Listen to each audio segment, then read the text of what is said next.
Welcome to the Midnight Hotel, where every guest leaves a story behind. The Maid and the Rose. Part 1. The routine. Evelyn Marrow could no longer remember when she first began working at the Midnight Hotel. That thought disturbed her every morning. Not enough to panic, but enough to linger, like a splinter buried too deep beneath the skin. Most people remembered their first day of employment. The interview. The paperwork.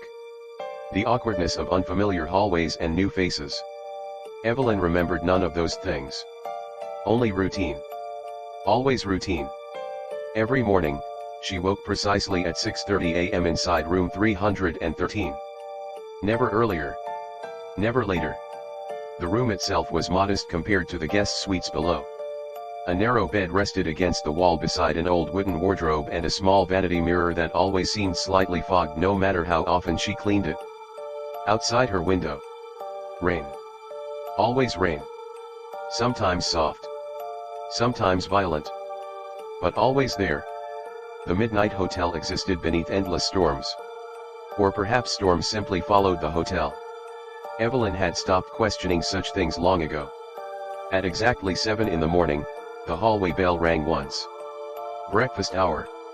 Every day. Without fail.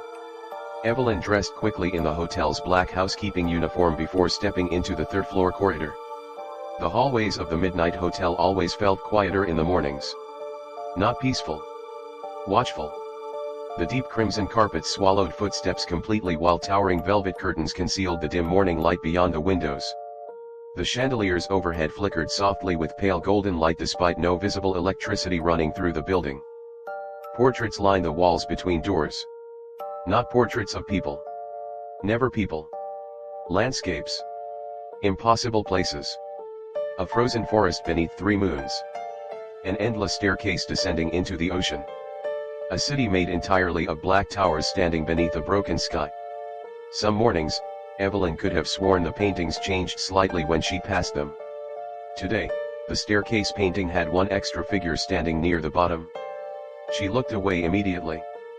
Best not to stare. That was another rule. Not written. Simply understood. As Evelyn descended toward the lobby, the scent of brewed tea and burning wood slowly replaced the smell of dust and old wallpaper lingering upstairs. The lobby looked exactly as it always did. The long crimson carpet stretching from the entrance toward the reception desk. The dark oak furniture. The pale flames dancing within the fireplace. The soft jazz crackling quietly from the gramophone near the lounge. And behind the reception desk. The host. Perfectly composed as always. He stood reviewing the guest registry beneath the warm glow of the brass desk lamp while silver sand slowly fell within the hourglass resting nearby. He looked up the moment Evelyn entered the lobby. As though he had already known precisely when she would arrive. "Good morning, Miss Marrow," he said politely. Evelyn nodded faintly. "Morning." The host's eyes lingered on her for several seconds. Not rudely. Carefully. Evaluating. "You slept poorly." It was not a question.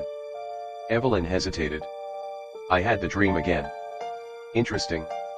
The host closed the guest registry gently. "And what did you see this time?"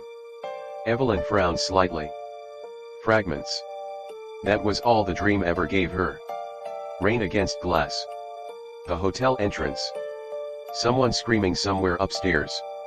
And herself. Standing in the lobby wearing different clothes. Not a uniform. A guest's coat. The memory always vanished before she could see more. "I still can't remember clearly," she admitted quietly. The host inclined his head slightly. Memory can be an unreliable thing. Something about the answer irritated her. Maybe because it felt rehearsed. Maybe because he always answered that way. Evelyn stepped closer toward the desk.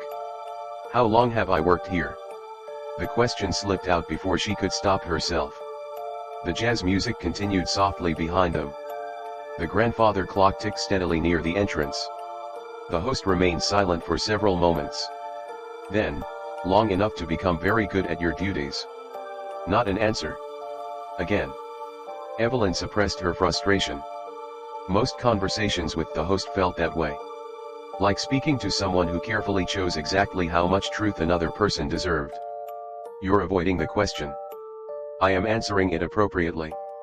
There it was again. That calm. That impossibly measured composure. Sometimes Evelyn wondered if the host had ever once raised his voice in anger. Sometimes she wondered if he even could. The front door suddenly opened. Cold wind swept into the lobby carrying rainwater and fog across the marble floor. A guest entered. Tall. Middle-aged. Wearing a gray overcoat soaked entirely from the storm outside. The moment Evelyn saw him, her stomach dropped. She knew him. Not personally. But somehow, she knew he would arrive. Room 305. 2 nights stay. Requests black coffee every morning. Never removes his wedding ring. The knowledge appeared instantly inside her mind without explanation. The guest approached the desk slowly. The host smiled politely. "Welcome to the Midnight Hotel," he said calmly. "Where every guest arrives for a reason, whether they understand it or not." The man forced a weak smile. "I just need a room for the night." "Of course." As the host prepared the key, Evelyn stared at the guest in growing confusion. Why did she know him? Had he stayed here before? No. That wasn't it. This felt different. Like remembering something that had not happened yet. The guest briefly glanced toward Evelyn. For one horrifying second, his expression changed. Recognition. Not toward the hotel. Toward her. Then it vanished immediately. Evelyn felt cold suddenly. The host handed the guest his key calmly. "Room 305, he said. Exactly as she had known. The guest thanked him quietly before heading toward the staircase. Evelyn watched him disappear upward, then slowly turned back toward the host. "How did I know that?" The host looked at her calmly. "Knew what?" "The room number." Silence. Then the host gently turned the brass hourglass upon the desk upside down. Silver sand began falling again. "Interesting. You possess excellent instincts," he answered softly. "That's not funny." "I was not attempting humor." Evelyn stared at him. Then her eyes drifted toward the guest registry still resting partially open atop the desk. Something caught her attention immediately. A name. Written near the bottom of an older page. Evelyn Marrow. Room 313. Guest. Her blood went cold. Slowly. Very slowly. She looked back up at the host. But he was already watching her.